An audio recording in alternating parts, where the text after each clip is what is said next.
Ya Allah. Terus bagaimana hubungan dengan anak saya yang sekolah di pesantren? Ini mau nanya, Kita sudah bersuci atau berwudu, Terima kasih kemudian Bapak. bersentuhan dengan suami, Rahimana wudunya batal. Bismillah, Assalamualaikum warahmatullahi wabarakatuh. Alhamdulillah, wassalatu wassalamu ala rasulillah wa ala alihi wa sahbihi wa man wala. Asyhadu alla ilaha illallah wahdahu la syarikalah wa asyhadu anna muhammadan abduhu wa rasulullah nabiyya ba'da amma ba'd. Ikhwati Islam, a'azani Allah wa ayakum, para pemirsa Fatwa TV dan juga para pendengar radio dimanapun Anda berada. Alhamdulillah, senang sekali di kesempatan yang berbahagia ini kami dapat menyapa Anda kembali di program kesayangan kita, Live Interaktif Hidup Indah dengan Sunnah, bersama pemateri guru kita Al-Ustadz Dr. MH Hasan Ayatullah Hafizahullah Ta'ala, yang dimana beliau adalah salah satu dari anggota Dewan Fatwa Perhimpunan Al-Irsyad. Salawat dan salam semoga tersampaikan kepada suri teladan kita Nabi Muhammad Sallallahu Alaihi Wasallam beserta para keluarganya, para sahabatnya dan juga para pengikutnya yang setia hingga hari kiamat nanti.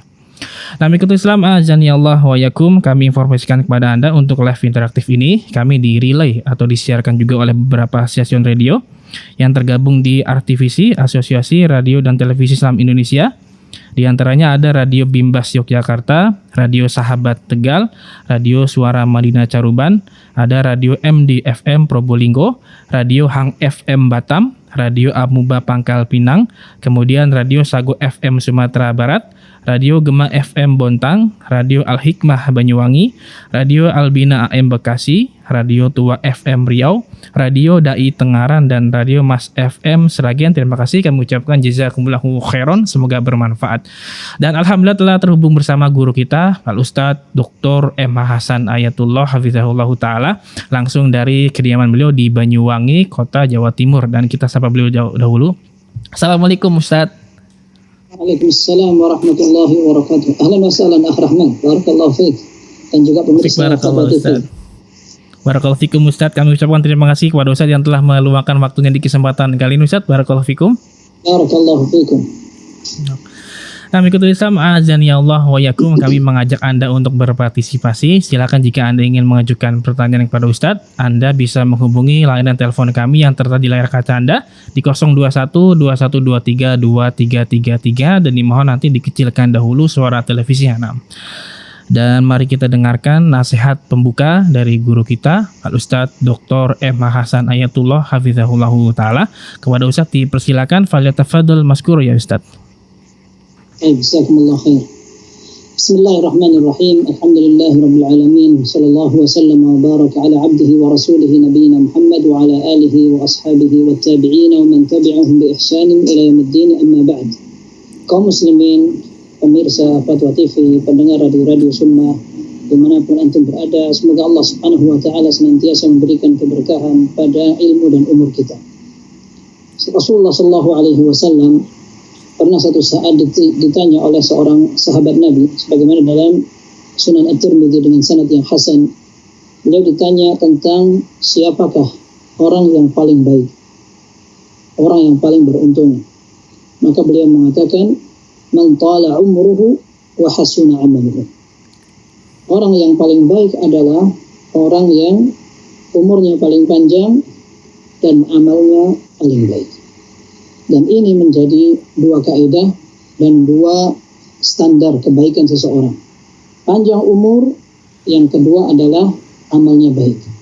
Kalau seandainya orang hanya panjang umurnya saja, bisa jadi dia akan menambah maksiat. Dan orang yang dizalimi akan semakin terasa berat. Sehingga ketika orang yang panjang umurnya tapi banyak kezalimannya, kemudian dia mati, maka justru orang bahagia dengan kematiannya. Ya, sebagaimana dalam hadis disebutkan, dalam hadis yang sahih, Rasulullah SAW pernah satu saat melihat sebuah jenazah bersama para sahabatnya. Ternyata Rasulullah SAW menyatakan, mustarihun wa mustarahun minhu. Kata Rasulullah SAW, ada orang yang istirahat, ada orang yang memberikan ketenangan kepada orang lain. Maka para sahabat bertanya, siapa yang maksudnya orang istirahat? Siapa orang yang justru memberikan ketenangan atau membuat orang lain tenang? Nah, kemudian Rasulullah mengatakan, innal abdal mu'mina yastarihu min nasabid dunya. Orang beriman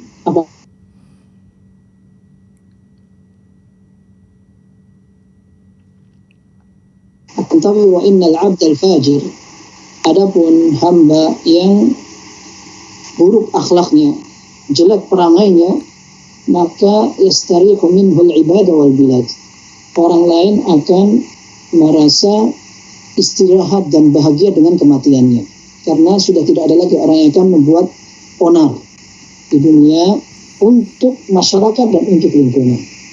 Maka sekedar panjang umur tidak menjadi timbangan, tidak menjadi standar kebaikan. Kalau kita sering mendengar ada orang semoga panjang umur ya, ini tidak cukup. Harusnya semoga panjang umur dan amalnya diterima oleh Allah Subhanahu wa taala. Ya, ini yang penting. Demikian pula orang yang amalnya baik akan tetapi memang Allah takdirkan tidak panjang umurnya, tentu bisa sekalipun ini diserahkan kepada kebijaksanaan Allah Subhanahu wa taala, dan bisa jadi orang yang meninggal duluan amalnya lebih banyak. Akan tetapi kita ingin menjelaskan bahwa orang yang panjang umurnya dan banyak amalnya, dia bisa mengalahkan orang yang lebih dahulu meninggal. Sebagaimana dalam hadis yang masyhur dalam Ibnu Majah dengan sanad yang sahih, Rasulullah SAW pernah mendapat cerita tentang orang yang masuk surga lebih dahulu daripada kawannya, dan itu dilihat oleh seorang sahabat pada mimpinya ketika ada dua orang sahabat yang sama-sama masuk Islam, sama-sama beramal, beribadah kepada Allah. Kemudian salah satu dari dua orang yang sama masuk Islam ini lebih semangat dari yang lain. Kemudian dia meninggal duluan karena lebih semangat. Baru tahun berikutnya orang yang tadi kawannya meninggal. Akan tetapi Talha bin Ubaidillah, seorang sahabat Nabi, melihat dalam mimpinya tiba-tiba dia seperti seolah-olah akan masuk surga. Dan dia melihat ada dua orang sahabat tadi.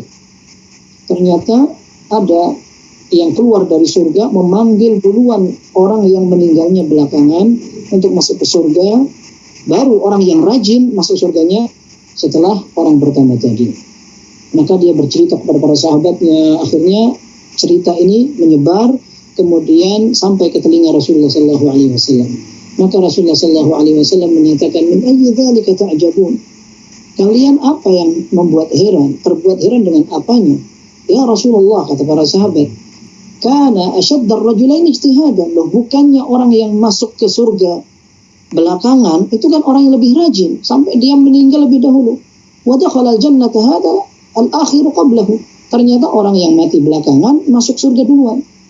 Maka kata Rasulullah SAW, alaysa qad 'asha ba'dahu sanah? Bukankah orang yang mati belakangan ini dia telah dipanjangkan umurnya setahun setelahnya? Wa adraka ramadhana fasam, dia bisa menambah puasa Ramadan. Kemudian wasajada lillahi kada wa kada sajda, dan dia bisa menambah bilangan rakaat salat untuk Allah Subhanahu wa taala selama setahun. Qalu bala ya Rasulullah, mereka mengatakan iya. Maka Rasulullah SAW menyatakan, fama bainahuma ab'adu mimma bainas sama'i wal ard. Perbandingan pahala keduanya sebagaimana atau bahkan lebih jauh dari perbandingan langit dan bumi. Ini menunjukkan bahwa panjang umur apabila bisa dimanfaatkan untuk beribadah kepada Allah, maka akan menjadi sebaik-baik modal. Maka kita tidak tahu apakah umur kita akan Allah panjangkan atau sebaliknya. Akan tetapi yang jelas, orang yang bisa memanfaatkan umurnya untuk ketaatan kepada Allah adalah orang yang beruntung. Sementara orang yang panjang umurnya, belum tentu dia bisa menjadi lebih baik apabila amalnya tidak lebih baik dari orang-orang lainnya. Semoga Allah Subhanahu wa taala senantiasa membimbing kita untuk bisa taat kepadanya, menggapai ridhanya sampai kita menghadapnya. Sebelum ana tutup, ada yang perlu ana perbaiki dari apa yang ana sampaikan pada pertemuan yang lalu. Ana sampaikan bahwa firman Allah, qul ya ibadiyalladzina asrafu ala anfusihim la taqnatu min rahmatillah. Ana katakan itu di surat Ghafir, akan tetapi yang benar itu di satu surat sebelumnya, yaitu surat Az-Zumar. Wallahu ta'ala a'lam. Sallallahu wasallam baraka ala nabiyina Muhammad. Masya Allah, Ustaz jazakallahu khairan wa barakallahu fikum atas nasihat yang sangat bermanfaat sekali di kesempatan kali ini. Barakallahu fikum. Dan ikut Islam, demikian nasihat pembukaan dari guru kita. Semoga apa yang disampaikan Ustaz bisa menjadi tambahan ilmu yang bermanfaat untuk kita, dan semoga Allah Subhanahu wa taala senantiasa memberikan taufik dan juga kekuatan untuk kita untuk bisa terus beramal soleh. Amin ya rabbal alamin. Dan mohon izin Ustaz, bisa kita langsung bacakan pertanyaan pertama di kesempatan yang kali ini Ustaz? Baik, silahkan Mas Rahmat. Barakallahu fiik. Kita bacakan pertama dari Athar Ilham Wirayuda di Kota Batam, Kepulauan Riau. Assalamualaikum Ustaz. Ahsanallahu Apakah benar ada sahabat yang meminum darah Nabi, yaitu salah satunya Abdullah bin Zubair? Dia meminum darah bekam Nabi. Dan juga ada sahabat yang menelan darah Nabi ketika Nabi terkena panah karena dia ingin darahnya bercampur dengan darah Nabi. Dan Nabi mengatakan pada akhirnya jasadnya haram dari api neraka. Apakah ini dibenarkan Ustaz? Mohon penjelasannya. Barakallahu fikum. Barakallahu fikum. Baik. Hukum dari minum darah, hukum asalnya adalah haram. Ya. Dalam Al-Quran disebutkan bahwa hukum darah yang mengalir adalah najis. Qul la ajidu fima uhiya ilayya muharraman ala ta'imi yad'amuhu illa an yakuna maytatan aw daman masfuhan aw lahma khinzir fa innahu rijs. Kata Allah Subhanahu wa taala, katakan wahai Muhammad kepada mereka, aku tidak mendapatkan makanan yang haram yang diwahyukan kepadaku, bahwa tidak ada makanan yang haram kecuali apa yang disebutkan. Beberapa poin yang memang itu diharamkan. Di antaranya adalah illa ayyakuna maitah, bangkai, au daman masfuhan, yaitu darah yang dialirkan, mengalir, au lahma khinzir, atau daging babi, fa innahu rijs, karena itu adalah najis. At-Tabari rahimahullah mengatakan bahwa rijsun artinya najis. Dan dalam hadis yang sahih riwayat Imam Bukhari dan Muslim, salah seorang sahabiyah yang bernama Asma binti Abi Bakar radhiyallahu anhuma, beliau pernah bertanya, "Ya Rasulullah, ihdana yamassu thawbaha min damiha al-hayd. Fama tasna?" Dia bertanya, "Ya Rasulullah, gimana nih kita sebagian kaum wanita darah haidnya mengenai pakaiannya? Bagaimana cara kita agar darah ini tidak menghalangi kita untuk sholat?" Maka Rasulullah SAW mengatakan, "Tahuttihi, kamu kerik, ya. Kamu kerik, bersihkan dengan kuku, thumma takhrisihi bil ma', kamu cuci sebisanya dengan air, thumma tandahina fihi, kemudian kamu juga basuh, percikkan dengan air, wa tusalli fihi, kemudian kamu salat di situ." Nah, ini menunjukkan bahwa Rasulullah SAW memerintahkan kepada sahabiah ini untuk menyikapi darah haid yang itu merupakan darah kebiasaan dengan hati-hati. Hati-hati karena memang darah itu tidak seperti barang-barang cairan suci. Maka Imam Nawawi rahimahullah beliau mengatakan bahwa darah yang najis itu menjadi kesepakatan para ulama. Ya, artinya darah yang banyak kemudian mengalir ini merupakan darah yang najis menurut kesepakatan para ulama. Akan tetapi apa yang dinukil dari kejadian sebagian sahabat yang meminum darah Nabi Shallallahu Alaihi Wasallam, seperti yang paling masyhur adalah dari Abdullah bin Zubair radhiyallahu anhu, yang benar. Dan hadis itu sekalipun ada kelemahannya, akan tetapi karena banyak riwayatnya, bahkan di antara riwayatnya ada yang sebagian rawinya dihukumi oleh Hafidz Ibnu Hajar la ba'sa bihi, artinya tidak apa-apa, dan hadisnya hasan sehingga bisa diterima. Akan tetapi ada beberapa hadis yang memang kelemahannya sangat parah, seperti yang dinukil dari Safinah Maula Rasulullah Sallallahu Alaihi Wasallam. Beliau adalah mantan budak Rasulullah SAW, namanya Safinah. Nah, ini juga sama kasusnya, beliau minum dari air bekam Rasulullah Sallallahu Alaihi Wasallam, atau darah, maksudnya darah bekam Rasulullah SAW. Ada juga dari sahabat lain, tukang bekamnya sendiri minum. Akan tetapi sama juga dalam riwayatnya ada kelemahan. Akan tetapi yang jelas, kalau seandainya dinukil dari beberapa sahabat mereka minum dari darah Nabi Sallallahu Alaihi Wasallam, maka ini merupakan satu bentuk pengecualian atau kekhususan Rasulullah Sallallahu Alaihi Wasallam. Beliau darahnya suci, sebagaimana disebutkan oleh sebagian ulama seperti As-Suyuti dalam kitab beliau Al-Khasa'is Al-Kubra, khusus membahas tentang apa yang menjadi ciri khas dan kekhususan Rasulullah Sallallahu Alaihi Wasallam. Nah, ini menunjukkan bahwa apa yang dilakukan oleh sebagian sahabat dan dibiarkan oleh Rasulullah SAW merupakan satu yang sifatnya pengecualian dan diizinkan. Tapi tidak dikiaskan kemudian disamakan dengan umat-umatnya yang saleh. Ya, maka tidak ada dalam riwayat para sahabat kemudian mencari darah bekamnya Abu Bakar, Umar, Utsman, Ali, kemudian mereka meminumnya dan sebagainya. Sehingga ini dipahami merupakan salah satu ciri khas maupun kekhususan Rasulullah SAW. Wallahu ta'ala a'lam. Insyaallah. Ustaz, jazakallahu khairan wa barakallahu fikum atas jawaban dan penjelasannya. Demikian bertanya atas nama Athar Ilham di Batam, semoga bisa difahami. Dan ikuti Islam azani Allah wa yakum. Kembali kami mengajak Anda untuk berpartisipasi. Silakan jika Anda ingin mengajukan pertanyaan kepada Ustadz tentang bertemakan hidup indah dengan sunnah, Anda bisa menghubungi layanan telepon kami yang tertera di layar kaca Anda 021 2123 2333. Silakan. Tapi Ustadz, sambil menunggu penelpon, kita bacakan pertanyaan kedua dari Miranda di Tangerang Selatan, Kota Banten. Assalamualaikum Ustadz, izin bertanya. Sekarang ini mulai marak aplikasi TikTok wajah foto yang bisa bergerak dan banyak yang menggunakan foto orang tersayang yang sudah wafat untuk bisa mengenang dengan melihat gerak-gerak raut dan senyum di raut muka di foto tersebut. Bagaimana cara menegurnya dengan menyebutkan dalilnya ya Ustaz? Mohon penjelasannya, apakah hal demikian diperbolehkan? Barakallahu fikum. Barakallahu fikum.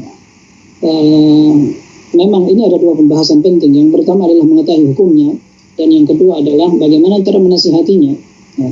Adapun hukumnya, wallahu a'lam, kita lebih pantas untuk berhati-hati dari setiap gambar yang sifatnya bernyawa, makhluk bernyawa. Baik itu adalah gambar maupun foto dan video. Sekalipun sebagian ulama mereka memberikan keringanan bagi gambar yang sifatnya foto atau video karena bukan lukisan dengan tangan seseorang, akan tapi itu adalah kerjaan alat. Akan tetapi wallahu a'lam, karena memang sebagian ulama tetap mengharamkan karena foto pun gambar, ya, foto pun gambar, video pun juga gambar, bahkan itu merupakan gambar yang didesain dengan kekuatan kamera dan juga alat yang semakin bisa menunjukkan hasil yang lebih sempurna. Maka jika memang tidak ada kebutuhan maupun hajah, darurah, tidak ada kebutuhan maupun darurat, maka hendaklah seorang berhati-hati dalam menukil, menggunakan, memajang dan sebagainya dari foto-foto tersebut. Kemudian kaitannya dengan mengingat, mengenang dan sebagainya yang disebutkan orang-orang yang sudah meninggal dari yang disayang, orang-orang dekat atau orang-orang baik, ya. Ini kita khawatir justru sikap seperti itu akan memberikan bahaya, ya. Terutama apabila di-share di medsos. Termasuk diantaranya mungkin ada orang yang tidak suka, maka diambil kemudian disalahgunakan, atau ada orang yang ingin justru menjadikan wasilah untuk sihir dan sebagainya. Termasuk diantaranya jangan sampai ada orang yang mengkultuskan, ya, foto-foto, gambar orang yang saleh yang dipajang untuk dikenang dan sebagainya. Bahkan justru disebutkan dalam Sahih Bukhari dari sahabat Ibn Abbas radhiyallahu anhuma tentang tafsir surat Nuh. وقالوا لا تذرن آلهتكم ولا تذرن ودا ولا سواعا ولا يغوث ويعوق ونسرا. Ya. Orang-orang kafir di zaman Nabi Nuh, mereka orang-orang yang pertama menerapkan kesyirikan di muka bumi, karena sebelumnya orang-orang bertauhid kepada Allah. Akan tetapi setelah datang kaumnya Nabi Nuh, mereka adalah orang yang pertama kali membuat sebuah inovasi berbuat syirik kepada Allah. Ya. Apa salah satu indikasi kesyirikan mereka? Mereka menyembah berhala. Tapi sebelumnya tidak seperti itu ternyata. Mereka mengatakan, la tadharunna alihatakum, kalian jangan tinggalkan Tuhan-Tuhan kalian. Wala tadharunna, jangan kalian tinggalkan wad, wala suwa, wa yaghuth, wa ya'uq, wa nasr. Nah, 5 orang ini atau 5 nama ini aslinya adalah asma'u rijalun salihin min qaumi Nuh. Dalam Sahih Bukhari disebutkan seperti itu. Itu adalah 5 nama bagi orang-orang saleh di kalangan kaum Nabi Nuh. Kemudian falamma halaku, ketika mereka meninggal, setan memberikan bisikan kepada masyarakat. Ansibu fi majalisihim allati kanu yajlisun ansaban. Maka setan memberikan bisikan kepada masyarakatnya, kalian bikin untuk mengenang kebaikan orang-orang itu, jangan dibiarkan begitu saja. Dikenang kebaikannya dengan cara apa? Bikin patung. Wasammuha bi asma'ihim, kemudian dijadikan patung-patung itu memiliki nama dan menggunakan nama-nama orang soleh tadi. Nah, sehingga mereka tujuannya adalah untuk mengenang kebaikan-kebaikan itu. Falam tu'bad, dan memang tidak disembah, dibiarkan saja patung itu untuk mengingat kebaikan-kebaikannya. Falamma halaka ulaika, akan tapi setelah generasi itu meninggal, kemudian berangsur pergi, gantilah generasi berikutnya. Wa tanassakhal ilm, dan sejarahnya sudah dilupakan oleh orang-orang. Orang tidak tahu untuk apa sebenarnya patung-patung itu. Ubidat. Akhirnya patung-patung itu disembah dengan bisikan dari syaitan. Pertama memang dikenang saja, itu kan orang-orang saleh. Setelah patung itu ada, baru syaitan membisikkan kepada generasi setelahnya, dan tanpa mereka mengetahui kenapa patung itu diletakkan, maka mereka disuruh oleh syaitan untuk disembah, kemudian mereka menyembah patung itu. Ini menunjukkan bahwa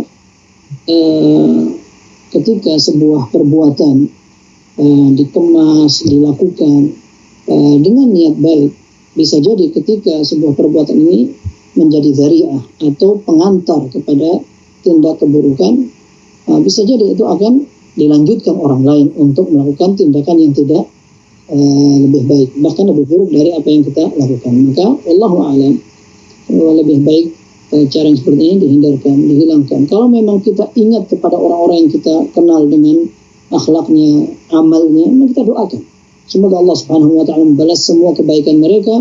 Kemudian kita doakan agar mereka tenang dan mendapat nikmat kubur sampai kita dipertemukan dengan mereka di surga Allah Subhanahu wa taala. Wallahu taala a'lam. Nah, Ustaz, barakallahu fikum wa jazakallahu khairan atas jawabannya. Demikian bertanya, semoga bisa difahami. Dan kita angkat pertanyaan via telepon yang sudah masuk. Fatwa TV, assalamualaikum. Waalaikumsalam warahmatullah. Ya, dengan hamba Allah di Surabaya. Silakan Bapak. Ini mau tanya masalah keadaan sholat, keadaan wudu, punya wudu tapi tertidur dalam keadaan duduk, punya wudu, tertidur dalam keadaan wudu. Ada yang mengatakan wudu itu batal kalau bersandar tidurnya, ada yang mengatakan wudunya tidak batal. Sebenarnya yang bagaimana wudu itu? Apa betul-betul sudah batal kalau tertidur dalam keadaan duduk, atau masih ada khilaf? Para ulama itu khilaf yang mana ya, kan batal gitu Ustaz. Karena kalau Jumat itu ada yang bersandar, banyak yang bersandar terus ngorok tidurnya gitu Ustaz. Baik, cukup Bapak? Ya. Baik, mohon ditunggu jawabannya. Terima kasih sudah menelpon di Fatwa TV. Nah, tafadhol Ustaz. Baik, memang tidur apakah membatalkan wudu atau tidak, ini menjadi sesuatu yang diperselisihkan para ulama. Ya, karena ada hadis memang, salah satunya adalah Rasulullah SAW menyatakan al-ainu wika'us sahhi faman nama falyatawadda. Mata adalah ikatan dari angin, ya. Maka barang siapa yang tidur, maka hendaklah dia berwudu, karena orang tidak tahu apakah dia masih bisa menahan anginnya atau tidak. Kemudian ada hadis lain, dalam hadis yang sahih dari Imam Muslim, Rasulullah SAW dalam hadis Anas tidak menyuruh para sahabatnya untuk berwudu padahal mereka tertidur. Ya. Mereka tertidur karena ashab Rasulullah SAW yantadhirun al-isya al-akhirah hatta takhfiqa ru'usuhum thumma yaqumun fayusalluna wa la yatawadda'un. Sebagian sahabat mereka menunggu Rasulullah SAW keluar untuk menjadi imam salat isya. Kemudian Rasulullah SAW keluar, maka mereka pun salat bersama Rasulullah SAW tanpa wudu. Mereka langsung bangun dan melaksanakan salat tanpa wudu. Nah, sehingga para ulama berbeda pendapat, akan tetapi sebagian ulama menjamak atau menggabungkan dua dalil tersebut. Mereka mengatakan apabila tidur yang dilakukan itu sampai terlelap sekali sehingga dia tidak mengetahui apa yang terjadi di sekitarnya, dia tidak mendengar suara, tidak tahu juga ada orang di sekitarnya, maka dia berarti tidur terlelap, maka dia dianjurkan untuk berwudu. Akan tetapi jika tidurnya hanya sebentar atau mungkin dia bukan tidur yang nyenyak, artinya ketika ada orang lewat bangun atau ada orang ketika nyenggol dia bangun dan sebagainya, terutama ketika tidurnya dalam posisi yang apabila dia akan mengeluarkan angin tidak mungkin. Seperti orang tidur dengan kondisi sila dan betul-betul tidurnya dalam keadaan sila yang tepat, sehingga tidak mungkin ada angin yang keluar. Maka seperti ini tidak apa-apa. Akan tapi jika seandainya tidurnya sampai terlentang, maka para ulama mengatakan hendaklah dia berwudu. Ya, hendaklah dia berwudu karena kemungkinan untuk batal itu merupakan hal yang lebih besar. Maka kita pun mengambil pendapat yang hati-hati. Ya. Melihat atau mengambil pendapat untuk keluar dari khilaf para ulama dengan artian apabila kita melakukan sebuah pilihan, maka pilihan ini tidak ada yang menyalahkan dari ulama, tidak yang menyalahkan, tidak yang membolehkan, maka ini merupakan pendapat yang hati-hati. Kalau seandainya kita wudhu, maka tidak akan ada yang menyalahkan, baik yang mengatakan bahwa orang yang tidur tidak batal, atau orang yang mengatakan tidur itu membatalkan. Kalau kita berwudhu selesai dari khilaf para ulama. Maka hendaklah ini yang kita pilih untuk kehati-hatian dalam sholat kita.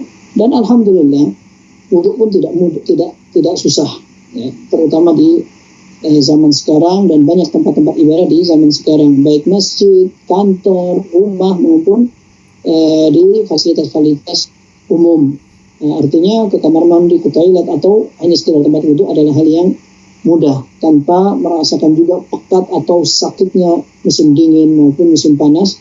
Alhamdulillah, maka kita ambil cara yang selamat, aman dan keluar dari khilaf para ulama. Wallahu taala alam. Ustaz, jazakallahu khairan wa barakallahu fikum atas jawaban dan penjelasannya. Demikian bertanya atas nama Bapak hamba Allah di Surabaya, semoga bisa difahami. Kita bacakan pertanyaan berikutnya dari redaksi. Dari hamba Allah di Kepulauan Bangka Belitung, Kabupaten Bangka. Assalamualaikum Ustaz. Di masa lalu saya pernah berfoto dengan teman-teman dan saat itu saya memakai anting dan sambil merokok. Lalu teman saya memposting di sosmed. Alhasil saya baru menyadari setelah beberapa tahun berlalu dan saya ingin menghapus foto tersebut, namun tidak bisa Ustaz karena teman yang memposting foto tersebut dan lupa passwordnya. Apa yang harus saya lakukan Ustaz karena saya tidak tenang, takut akan dosa jariah tersebut? Mohon nasihatnya, jazakallahu khairan. Jazakumullah khairan. Baik. Ini juga menjadi pelajaran agar kita juga tidak bermudah-mudahan dengan medsos, karena khawatir imbasnya akan tidak dipuji untuk ke belakangnya.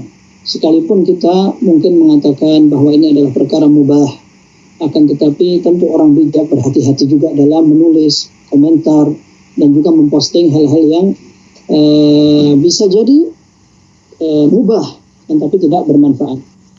Apalagi jika sifatnya tidak baik dengan menggunakan anting atau merokok, apalagi kalau seandainya melakukan adalah perempuan. Tapi wallahu a'lam, kalau seandainya memang dulu dilakukan dalam keadaan tidak tahu, lalu sekarang ingin bertaubat dan yang dulu sudah terlanjur, maka mudah-mudahan Allah Azza wa Jalla memaafkan itu, karena memang yang dulu tidak tahu insya Allah akan diampuni oleh Allah Subhanahu wa Ta'ala. Tapi bagaimana caranya agar dosa jariah tidak terlaksana? Kalau seandainya memungkinkan untuk dihapus, maka dihapus, entah dengan cara menghapus dari akun yang mengupload atau mungkin bikin akun-akun yang menunjukkan nasihat bahwa perbuatan seperti tidak boleh, sehingga orang-orang pun ketika melihat ada tulisan kita yang menunjukkan bahwa anjuran syariat justru menganjurkan untuk tidak seperti itu dan seperti itu, kemudian mereka bertanya tentang foto lama, kita katakan itu dulu yang belum kita ketahui. Sekarang kita sudah ketahui, maka kita berusaha untuk bertaubat. Hanya qadar Allah tidak bisa dihapus, seperti itu contohnya. Ini hanya contoh saja, tapi wallahu alam, kalau seandainya memang tidak bisa lagi, maka semoga Allah tetap ampuni karena itu adalah hal yang sudah lewat dan berlalu. Wallahu taala alam. Ustaz, jazakallahu khairan wa barakallahu fikum atas jawaban dan penjelasannya. Demikian yang bertanya, semoga bisa difahami. Dan ikuti Islam, a'azani Allah wa yakum, para pemirsa Fatwa TV dan juga para pendengar radio dimanapun Anda berada. Sekali lagi kami mengajak Anda untuk berpartisipasi. Silakan jika Anda ingin mengajukan pertanyaan kepada Ustadz, Anda bisa menghubungi layanan telepon kami yang tertera di layar kaca di 021 2123 2333 Dan dimohon nanti dikecilkan dahulu suara televisinya jika menelpon ke kami. Tidak bisa kita bacakan pertanyaan berikutnya dari Sutriani di kota Yogyakarta. Bismillah, izin bertanya Ustadz, apakah bacaan surah-surah dalam sholat sunnah, misalnya tahajud maupun duha, dapat mempengaruhi terkabulnya doa-doa kita kepada Allah Subhanahu wa Ta'ala karena kurang hafalan sehingga surah yang dibaca sangatlah terbatas? Mohon penjelasannya, syukron. Baik, Allah Ta'ala alam. Untuk masalah dikabulkannya doa, pasti atau tidaknya hanya Allah yang tahu. Akan tetapi para ulama menyebutkan agar doa kita lebih diterima dan lebih memiliki kemungkinan untuk dikabulkan oleh Allah Subhanahu wa Ta'ala, maka hendaklah kita melaksanakan adab-adabnya. Di antaranya kita memilih waktu yang tepat untuk berdoa. Ketika sholat kita memilih waktu yang tepat seperti sujud. Kemudian ketika selesai melakukan tasyahud sebelum salam, kemudian kita awali dengan hamdalah, salawat kepada Rasulullah SAW, kemudian meminta dengan khusyuk menghadap ke kiblat, kemudian berwudhu terlebih dahulu, itu yang lebih diutamakan. Kemudian kita mengulang doa itu 3 kali dan kemudian tidak merasa bahwa doa itu kok lama tidak terkabul. Da'autullah falam istajab li, da'autu falam istajab li. Aku sudah minta berdoa tapi tidak dikabul-kabulkan, ini tidak boleh. Ya. Kemudian termasuk kita meminta doa tidak boleh dengan i'tidah. Tidak artinya dengan cara yang tidak beradab dan tidak sopan. Minta sesuatu yang tidak menjadi sesuatu yang layak untuk kita miliki. Contohnya kita minta agar kita dijadikan seorang nabi, ini juga merupakan hal yang buruk. Ya. Termasuk kita minta sesuatu yang tidak pantas kita dapatkan. Kita minta agar di surga kita mengalahkan siapa dan siapa yang lebih jelas afdal daripada kita. Dan ini merupakan salah satu bentuk tidak ada adabnya dalam berdoa kepada Allah Subhanahu wa Ta'ala. Termasuk teriak-teriak, mengangkat suara, sampai Rasulullah SAW pernah ketika mendengarkan ada orang yang berdoa dengan suara keras ditegur oleh Rasulullah, "Irba'u ala anfusikum fa innakum la tad'una asamma wala ghaiban." Kasihanlah diri kalian tidak meminta kepada zat yang tuli, ya, maupun yang tidak ada. Kalian itu minta kepada Allah, zat yang dekat dengan kita dan mendengarkan permintaan kita. Maka tidak perlu teriak-teriak, kemudian membuat-buat apa yang kita minta dan sebagainya. Nah, ini adalah adab-adabnya. Adapun masalah sholat, apakah akan berpengaruh karena doa yang atau surat yang kita baca pendek, wallahu alam, ini tidak disebutkan oleh para ulama.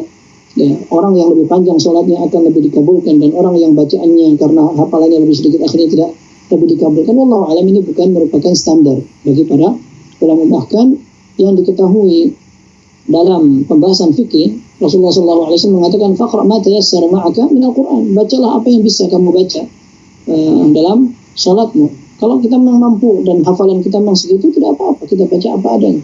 Kalau panjang alhamdulillah, kalau sedikit, maka yang sedikit itu kita baca sambil kita berusaha untuk belajar Al-Quran, membaca, menghafalkan. Semakin kita tingkatkan dan kita perbanyak hafalan kita, sehingga kalaupun seandainya kita sholat menjadi makmum pun, kita akan bisa lebih menikmati bacaan imam kalau kita hafal. Barangkali itu, wallahu ta'ala a'lam. Baik, Ustaz, barakallahu fikum atas jawaban dan penjelasannya. Demikian bertanya, semoga bisa difahami. Taib, kita angkat pertanyaan via telepon yang sudah masuk. Umu Yadi Pekanbaru Taib. Fatwa TV, assalamualaikum. Waalaikumsalam warahmatullahi wabarakatuh. Ya, silakan Umu. Iya, baik. Assalamualaikum Ustaz. Waalaikumsalam warahmatullahi wabarakatuh. Izin melanjutkan pertanyaan dari member WhatsApp di Rosah ya Ustaz. Yang pertama itu bagaimana hukumnya menyuap atau menyogok saat menengok saudara di kantor polisi atau lembaga pemasyarakatan? Bagaimana hukumnya? Karena kalau kita tidak memberi uang tiket namanya itu, kita nggak bisa menengok saudara kita tersebut. Nah, terus yang kedua Ustaz, tidak bisa apa, Bu? Tidak bisa apa kalau nggak nyogok? Kalau kita nggak ngasih uang tiket lah namanya, menurut mereka kita nggak bisa ketemu dengan saudara kita itu, Ustaz. Ya. Terus yang kedua Ustaz, apa hukumnya suami istri yang sudah bercerai tapi tidak mau keluar dari rumah mereka itu? karena masing-masing merasa itu rumah mereka. Maksudnya mereka sama-sama berhak gitu, Ustaz. Jadi satu di sayap kanan, satunya di sayap kiri. Tapi itu masih satu kawasan rumah gitu, Ustaz. Bagaimana hukumnya? Ya, udah itu aja, Ustaz. Baik. Ya, terima kasih Ummu Yodi di Pekanbaru. Assalamualaikum. Waalaikumsalam Waalaikumsalam warahmatullahi wabarakatuh.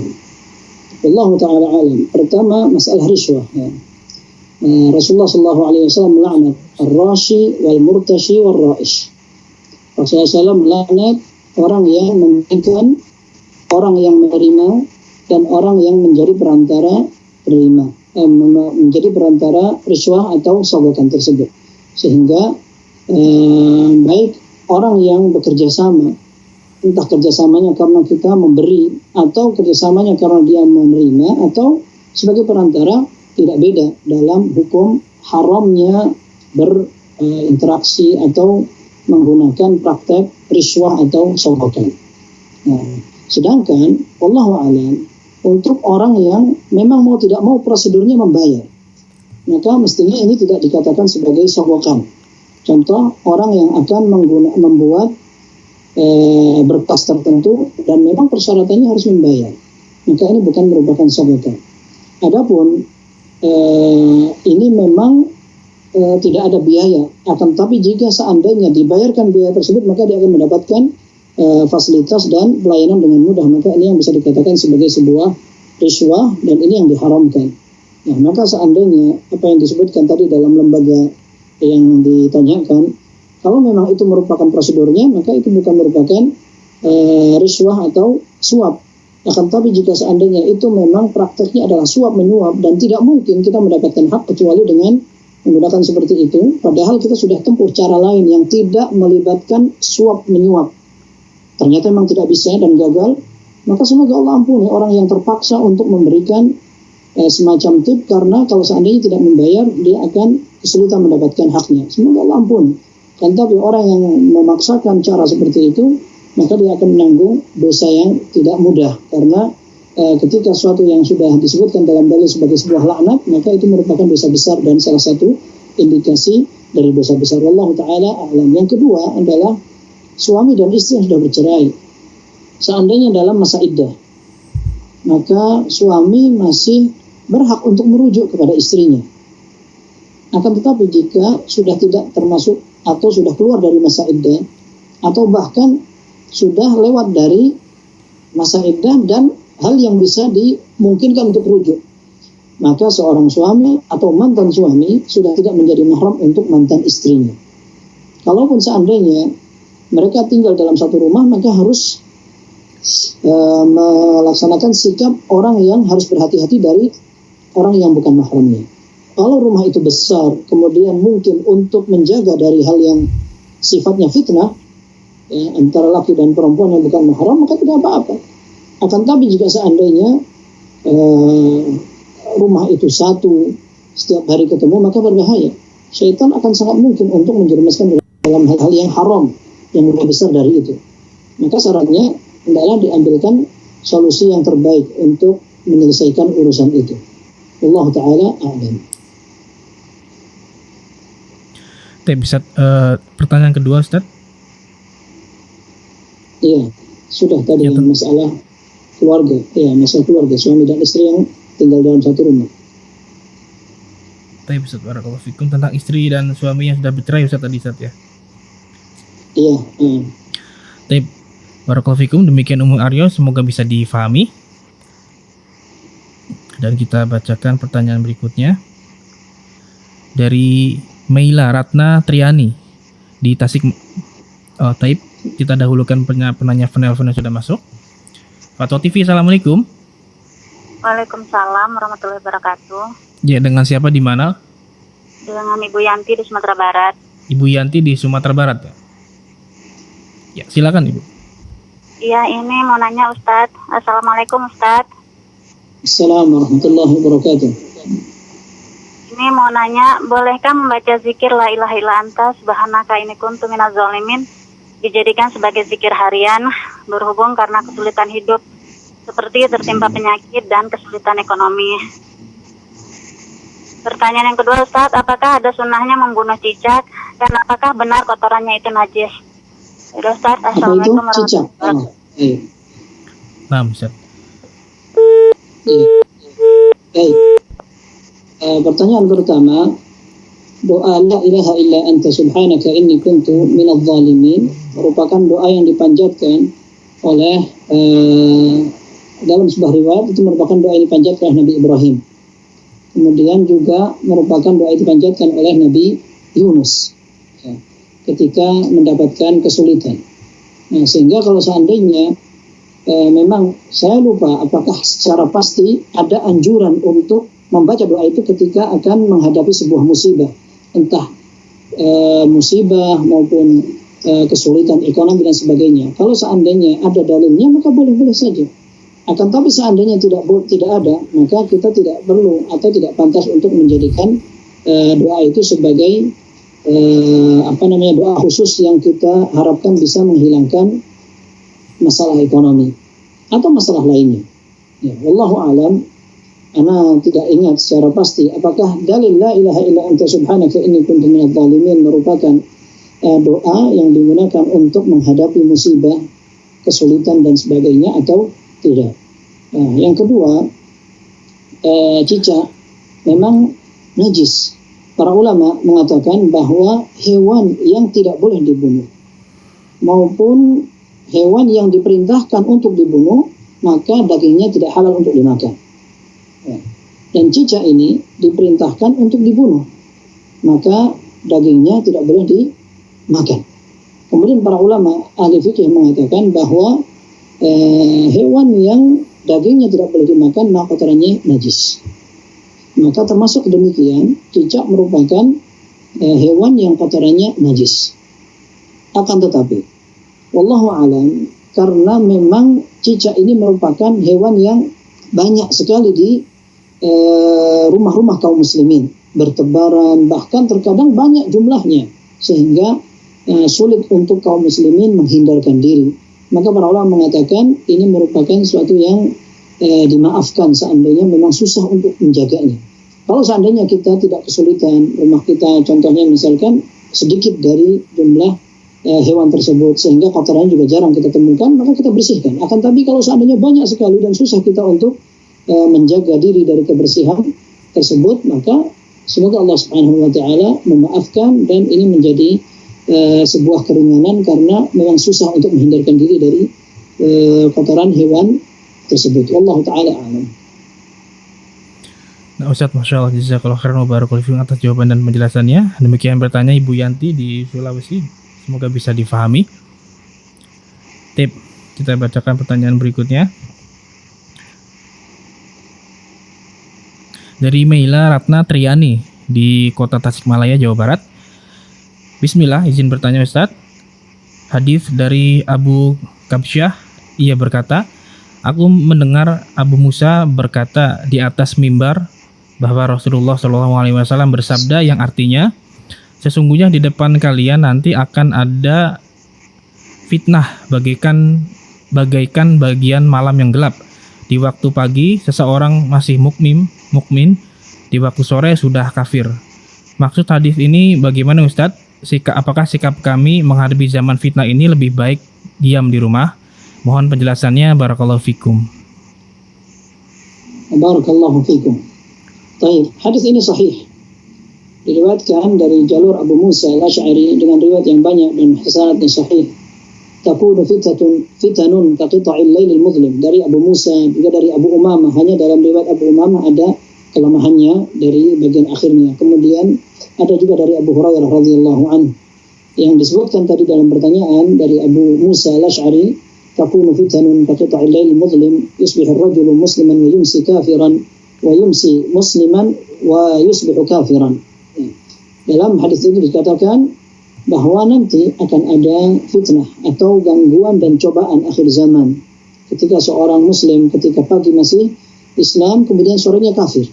Kemudian ada orang yang sorenya masih Islam kemudian paginya sudah berubah menjadi kafir. Dalam riwayat Abu Hurairah radhiyallahu anhu dalam Sahih Muslim disebutkan badiru bil a'mali fitanan. Hendaklah kalian segera melakukan ibadah kepada Allah, beramal sebelum kedatangan fitan, ujian-ujian, musibah, malapetaka yang diberikan Allah Subhanahu wa taala. Ya. Dan Rasulullah SAW mengatakan dengan redaksi yang sama dengan yang tadi. Ada orang yang pagi hari masih beriman, sorenya menjadi kafir. Ada yang sorenya masih beriman, kemudian paginya sudah berubah menjadi kafir. Para ulama mengatakan bahwa hadis ini menunjukkan sangat dahsyatnya fitnah di akhir zaman. Sangat dahsyat sekali, sehingga seorang sampai tidak tahu bagaimana kesudahan akhirnya. Pagi masih beriman, kemudian sorenya sudah berubah. Sebaliknya, sore masih beriman, paginya sudah berubah. Itu merupakan sangat susahnya kondisi fitnah di saat itu. Fitnah itu bagaimana? Fitnah itu intinya adalah ujian. Ya. Ujian dari Allah Subhanahu wa ta'ala. Dan fitnah itu bertingkat-tingkat. Ada fitnah yang ringan, ada fitnah yang berat. Dan semua membutuhkan sikap untuk berhati-hati. Ya. Di antara fitnah yang Allah sebutkan bisa jadi adalah fitnah terhadap seseorang dari keluarganya sendiri. Dalam Sahih Muslim disebutkan ketika Umar bin Khattab radhiyallahu anhu bertanya kepada sahabat Hudzaifah, karena Hudzaifah ini memiliki banyak rahasia yang disebutkan Rasulullah SAW, maka Umar bin Khattab bertanya kepada Hudzaifah, apakah kamu tahu tentang fitnah yang disebutkan Rasulullah SAW? Maka kata Hudzaifah, mungkin yang antum kehendaki wahai Amirul Mukminin fitnatul rajul fi ahlihi wa jarihi. Mungkin maksud antum adalah fitnah yang dihadapi oleh seorang dari fitnah harta, keluarga maupun tetangganya.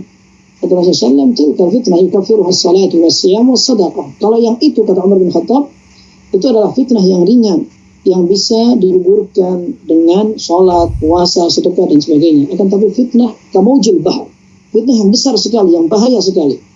Nah, fitnah sampai terjadi pembunuhan, seorang muslim tidak tahu kenapa dia membunuh, kenapa dia dibunuh. Ini merupakan fitnah semuanya. Dan seorang bisa difitnah karena hartanya, karena jabatannya, karena kedudukannya, karena keluarga, anak, keturunan dan sebagainya. Ya. Dan tidak semua fitnah atau ujian dari Allah adalah sifatnya musibah dan malapetaka. Bisa jadi kesuksesan merupakan fitnah. Dalam Al-Quran, surat Al-Anbiya, Allah mengatakan, وَنَبْلُوكُمْ بِالشَّرِّ وَالْخَيْرِ fitnah. Dan kami uji kalian semua dengan kebaikan dan keburukan, dan semuanya menjadi fitnah. Ujian dari Allah Subhanahu wa ta'ala. Maka fitnah ini terkadang memang Allah Azza wa Jalla berikan untuk menguji kita, agar diketahui siapa orang beriman, siapa orang yang tidak beriman, siapa yang betul-betul taat, dan siapa orang-orang yang gampang dikalahkan oleh syubhat dan syahwat. Dan penyebabnya yang di sekitar kita dan fitnah-fitnah itu selalu diiringi dengan syubhat dan syahwat. Syubhat adalah kerancuan-kerancuan berpikir. Kemudian syahwat merupakan hawa nafsu. Ya. Dan ini semua membutuhkan tameng yang kuat. Maka di antara cara yang dianjurkan adalah seorang seperti dalam hadis Abu Hurairah radhiyallahu anhu dalam Sahih Muslim, badiru bil amali fitanan. Hendaklah kalian segera beramal, jangan ditunda-tunda. Salah kita mendekatkan kepada Allah Subhanahu wa taala dengan cara mendekatkan diri dengan beramal saleh. Ini akan bisa mengalahkan syahwat-syahwat dan sebagainya. Kemudian kita belajar. Tidak mungkin seorang beramal tanpa belajar. Ya, dalam hadis Abu Umamah, hadis yang sama dalam hal ini hanya Rasulullah SAW menyebutkan illa man ahyahu Allah bil ilm, kecuali orang yang dihidupkan oleh Allah dengan ilmu. Akan tapi hadis ini lemah. Dalam riwayatnya ada kelemahannya. Tapi riwayat yang menunjukkan agar seorang berusaha untuk menyiapkan diri dengan ilmu, maka ini merupakan hal yang bisa memang digunakan untuk menghadapi fitnah dan gangguan-gangguan. Ketika fitnah sudah sangat hebat terjadi di akhir zaman, contohnya orang saling membunuh, kemudian tidak tahu apakah orang yang dibunuh ini benar, orang yang membunuh benar, maka Rasulullah SAW menganjurkan agar kita meninggalkan hal-hal yang sifatnya tidak jelas tersebut. Rasulullah SAW sampai menggambarkan al-qa'idu khairun minal qa'im, al-qa'im khairun minal mashi, wal mashi khairun minas sa'i.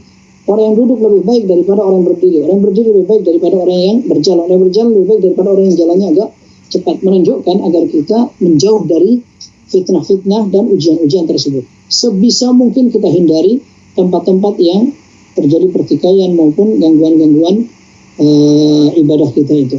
Nah, ini menjadi salah satu yang bisa kita antisipasi. Ketika menghadapi fitnah, kita usahakan jangan justru ingin melihat dan memerangi, akan tapi kita menghindar. Dan ini salah satu asbab Rasulullah SAW dalam menghadapi fitnah. Dan memang fitnah akan banyak bertubi-tubi, dan fitnah masing-masing orang berbeda-beda sesuai dengan kapasitas keimanannya. Dalam hadis yang sahih diriwayatkan oleh Imam Muslim, Rasulullah mengatakan tu'radul fitanu 'alal qulubi kal hasiri udan. Fitnah akan ditampakkan di dalam hati seorang seperti hamparan, ya, sedikit demi sedikit menggulung-gulung seperti itu. Fa ayyu qalbin ankaraha nukitat fihi nuqtatan fa ayyu qalbin ushribaha nukitat fihi nuqtatan sauda wa ayyu qalbin ankaraha nukitat fihi nuqtatan bayda. Setiap hati yang mengetahui bahwa ini fitnah, ujian dari Allah Subhanahu wa taala yang akan mengganggu ibadahnya, kedekatannya kepada Allah, dan dia ingkari, maka hatinya akan disucikan, dibersihkan dari Allah dengan noktah putih. Akan tapi orang yang mengambil saja tanpa memperdulikan, dia terbuai dengan fitnah itu, tidak dia perdulikan, maka dalam hatinya setiap dia melakukan maksiat akan ditorehkan sebuah noktah hitam, sampai hati itu akan terbagi menjadi dua. Yang satu bayda mithli safa, putih bersih, la tadurruhu fitnatun ma damatis samawati wal ardh, kata Rasulullah SAW, dia tidak akan terpengaruh dengan fitnah dan gangguan akhir zaman. Akan tapi yang akhar aswad mirbadan kalkuzi mujakhiyan, akan tapi hati yang lain berubah menjadi hitam pekat dan tidak tahu yang benar mana. La ta'rifu ma'rufan wa la tunkiru munkaran, yang mungkar dia tidak kenal, yang baik dia tidak tahu, ya, illa ma usriba hawahu, kecuali yang sesuai dengan hawa nafsunya. Maka kita minta perlindungan kepada Allah agar kita dihindarkan dari fitnah-fitnah akhir zaman, fitnah dajjal, fitnah kehidupan maupun kematian. Allah Ta'ala. Amin.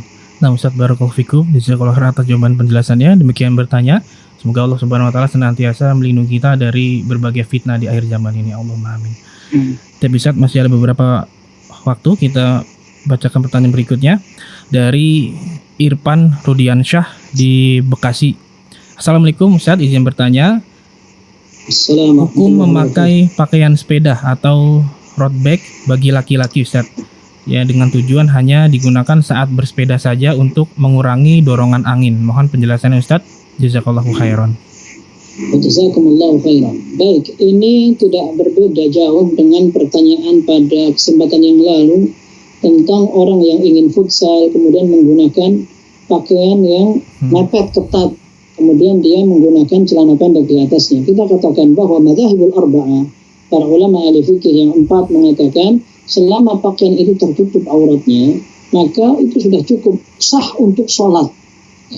Untuk sholat sudah sah karena aurat sudah tertutup. Akan tetapi itu dari sisi pandang fikih, sah atau tidaknya seorang sholat dengan menggunakan pakaian yang menutup aurat akan tapi mepet. Akan tapi kalau seandainya kita lihat dari kelayakan, apakah pantas seorang talibul ilm, seorang yang bertakwa, seorang yang istilahnya menjadi teladan bagi kaum muslimin lainnya, menggunakan pakaian seperti orang yang tidak tahu agama, sampai pakaiannya ketat, menampilkan aurat sekalipun laki-laki, ya. Pakaian sampai bagian depan dan belakang terlihat auratnya, seolah-olah dia tidak menggunakan pakaian, hanya berubah saja. Kalau warna kulit coklat, maka ini warna pakaian yang dipakai, tapi tidak ada perubahan dari bentuk, karena pakaiannya sangat menunjukkan bentuk tubuhnya. Maka ini tidak sepantasnya dipakai oleh seorang muslim, karena anggota badan yang mestinya kita tidak ingin dilihat oleh banyak orang, ternyata tetap kelihatan. Hanya kita merasa bebas karena banyak orang seperti itu. Seperti akhwat-akhwat yang tidak berjilbab, karena mereka melihat perempuan-perempuan tidak pakai jilbab, maka dia menggunakan pakai jilbab yang kecil pun sudah merasa bagus. Ya.